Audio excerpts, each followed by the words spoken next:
My name is Michael Carter, and for most of my marriage, I believed responsibility was love in its most honest form. I worked as a senior infrastructure consultant for a global firm, earning just over $1.4 million a year. The money was good because the work was brutal. Long hours, constant travel, cities that blurred together. I wasn't home as much as I wanted to be, but I never stopped providing. I paid for everything, planned everything, and tracked everything. Every dollar had a purpose. Every expense was logged. Stability wasn't just my job, it was my promise. My wife, Emily Carter, built her identity on words. She was a motivational speaker, a rising name in wellness and family advocacy. On stage, she spoke about trust, commitment, and moral discipline. She talked about the importance of presence, about choosing your partner every day.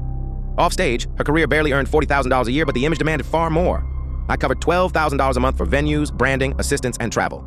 Another $6,000 went toward personal training, wellness programs, and lifestyle memberships. I still booked anniversary dinners, surprise trips, and handwritten notes, even when I was exhausted and running on airport coffee. I thought effort mattered. Emily thought availability mattered more. That's where Jason Cole came in. Jason was her gym trainer, physically impressive, endlessly present, and always waiting when I wasn't. While I boarded flights and joined late-night calls, he listened. While I sent money, he sent attention. Slowly, quietly, the distance I worked through became the space he stepped into. I came home on a Thursday afternoon unexpectedly. As I approached the house, I noticed a black sports car in the driveway. Low, expensive, unfamiliar. I didn't pull in. I parked down the street and walked back. Inside, the house felt wrong. Music I didn't recognize. Laughter that didn't belong to me. Movement upstairs that didn't need explanation. My heart raced, but my mind stayed sharp. I lifted my phone, pressed record, and captured what reflections, timing, and sound made unmistakably clear. They never noticed me. I walked out, got in my car, and checked into a motel 5 miles away. That night I didn't sleep. I didn't cry. I didn't rage. I replayed numbers instead of memories, dates instead of excuses. I planned. Emily's next birthday was supposed to be her biggest moment yet. A prestige ballroom at a 5-star hotel. $180,000 for the venue, paid by me without hesitation. Another $65,000 for staging, catering, lighting, and production. We prepared the guest list together. Welfare leaders, donors, future clients, people who believed in her message. 2 days before the event, something caught my eye. The final invoice showed an additional charge. $2,500 for one extra guest, added after confirmation. I called the venue. Yes, sir, they said casually. One guest was added later. I thanked them and said nothing. The night of the event, Emily was radiant.